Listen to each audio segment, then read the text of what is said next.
Hoy la República Argentina cuenta con un marco jurídico importante, local, por ejemplo la Ley 24901, la Ley Nacional de Discapacidad. La provincia de Buenos Aires tiene una ley propia, la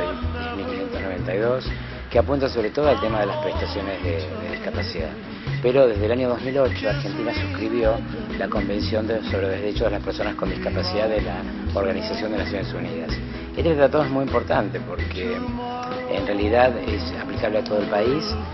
tiene derechos fundados y basados desde la mirada de los derechos humanos, incluye educación, trabajo, derechos políticos, derechos sociales, sexuales y reproductivos, transversaliza la mirada de género y plantea, digamos, los derechos desde, por primera vez, un tratado internacional realizado por las personas con discapacidad y las organizaciones de personas con discapacidad en conjunto con los estados. Después de la Convención de los Derechos de las Personas con Discapacidad de la Organización de Naciones Unidas, nosotros estamos transcurriendo en el país y en todo el mundo de un modelo médico más rehabilitatorio a un modelo social de la discapacidad. ¿Y en qué consiste esta diferencia? En dejar de centralizar, como hace actualmente las leyes de discapacidad, la discapacidad como una enfermedad, desde la discapacidad definida por el médico, a la discapacidad como la suma de una deficiencia con una barrera social. Por ejemplo, en la Convención la discapacidad está definida de esta manera. Esto implica que una persona ciega, por ejemplo, no es por esa sola razón una persona con discapacidad, sino que cuando se le suman a ellos barreras sociales que le impiden ejercer sus derechos debido a su discapacidad, entonces se constituye este concepto. La ventaja de este concepto es que no es un concepto meramente médico, o sea que no es, la Convención dice que la discapacidad es un concepto que evoluciona, esto significa que a lo largo del tiempo la discapacidad va cambiando y que el diagnóstico médico es solamente el inicio, la determinación de un concepto médico,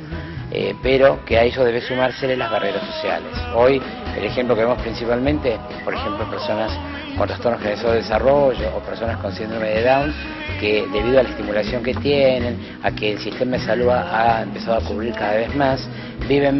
mejor, trabajan, se integran al sistema educativo y esto es una ventaja importante.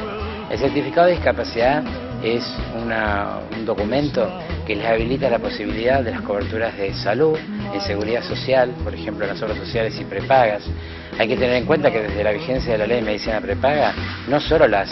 obras sociales, sino también las medicinas prepagas están obligadas a la misma cobertura. Y el Estado también, sobre todo en la provincia de Buenos Aires, donde la Constitución de la provincia trae un artículo referido específicamente a las coberturas de discapacidad. El certificado de discapacidad se sacan en juntas que son interdisciplinarias, que son regionales, y es el primer paso que la familia tiene que hacer, tener en cuenta de llevar a su hijo o a su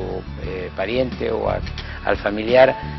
que tenga una discapacidad para poder tener un certificado que le permita acceder al sistema de salud, acceder al sistema de transporte gratuito y acceder a los derechos que derivan de la ley local, pero también de la Convención. Las personas con discapacidad suelen ser tratados como niños eternos, y esto tiene un poco que ver con el modelo médico asistencial que traen las leyes de discapacidad actuales,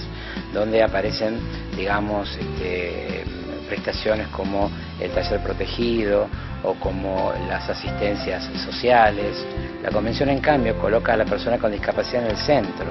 es decir, apunta a desarticular esquemas de subrogación y de representación que los convierten en estos niños eternos a través de no estimular y de concretamente definir a la curatela o la ensanía como una institución del derecho que apunta sobre todo a subrogarlos, a reemplazarlos, a poner a alguien que decida por ellos. En cambio, en el modelo de la Convención vigente del año 2008, las personas con discapacidad deben ser escuchadas. Su opinión es importante, pero es importante no solamente para detalles de la vida cotidiana, sino para si, en el caso de que, por ejemplo, lleven adelante un tratamiento médico, es importante escucharlos. En la escuela es importante escucharlos. La Convención habla de escolaridad inclusiva. El Código Civil actualmente está en proceso de cambio, pero el proceso de cambio lamentablemente no incluyó el régimen de capacidad de las personas con discapacidad. Esto significa que el Código hoy habla de personas con discapacidad en el proyecto que está a debatirse en el Congreso en estos meses, pero sigue manteniendo el concepto del curador y de este concepto de representación, de capacidad restringida, de limitación al ejercicio de los derechos, que son ejercidos por los padres, por un representante judicial o muchas veces por un tercero. En muchos juzgados también ocurre que las personas con discapacidad motriz o las personas sordas o ciegas no son recibidas por los jueces. Y esto es una situación que debe revertirse, porque el hecho de que sean sordos no significa que no comprendan y que no entiendan y que no sean interlocutores válidos. Hagamos que cada vez sean menos las personas representadas para que dentro de unos años esta inercia que hoy nos lleva a representar a las personas y decir por ellos se convierta en una escucha atenta, en una consejería y además en un acompañamiento, y que la propia persona pueda decir qué es lo que necesita, cómo lo necesita y de alguna manera, de qué manera pueda